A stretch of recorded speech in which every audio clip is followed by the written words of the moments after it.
ইসলামের বিকল্প রাস্তা নাই। কয়েকদিন আগে দেখেছেন না, ঢাকাতে ইংলিশ মিডিয়ামের একটা মেয়ে ওটা দেশকে মাতিয়ে তুলল, বাবা মার বিরুদ্ধে মামলা করেছে আদালতে গিয়ে। নিজের মেয়ে বাবা মার বিরুদ্ধে মামলা করেছে আদালতে গিয়ে। আদালতে গিয়ে স্টেটমেন্ট দিয়ে সাংবাদিকদের সামনে বলছে যে আমার বাপ মা হচ্ছে ক্রিমিনাল। নাউজুবিল্লাহ বলেন। সন্তান বাপ মাকে ক্রিমিনাল বলছে। ইংলিশ মিডিয়ামে শিশুকাল থেকে বাচ্চাকে লেখাপড়া করিয়েছে, অনর্গল ইংরেজিতে কথা বলে এবং খুব প্রাউডলি বলে, গর্বের সাথে বলছে এবং খুব গর্বের সাথে বলছে বাপ মাকে ক্রিমিনাল। বাপ মা সারা জীবনে অর্জন দিয়ে এই সন্তানকে হয়তো ইংলিশ মিডিয়ামে পড়িয়েছে, ব্রিটিশ কারিকুলাম উপহার দিয়েছে, সব শিখিয়েছে, শুধু দূরে রেখেছে আল্লাহর কোরআন থেকে, রাসূলের সুন্নাহ থেকে। বিনিময়ে গোটা দেশবাসীর সামনে, গোটা বিশ্ববাসীর সামনে বাবা মাকে নাস্তানাবুদ করে ছেড়েছে, মান সম্মান মাটির সাথে মিশিয়ে দিয়েছে।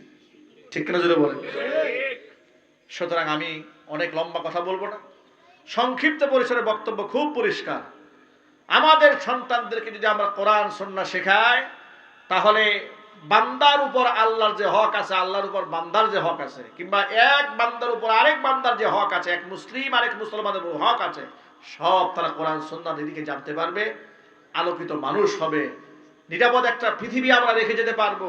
মদ, জুয়া, গাঁজা, আফিম, হেরোইন, ইয়াবা এগুলোর সাথে আমাদের সন্তানদের কোনো সম্পর্ক থাকবে না।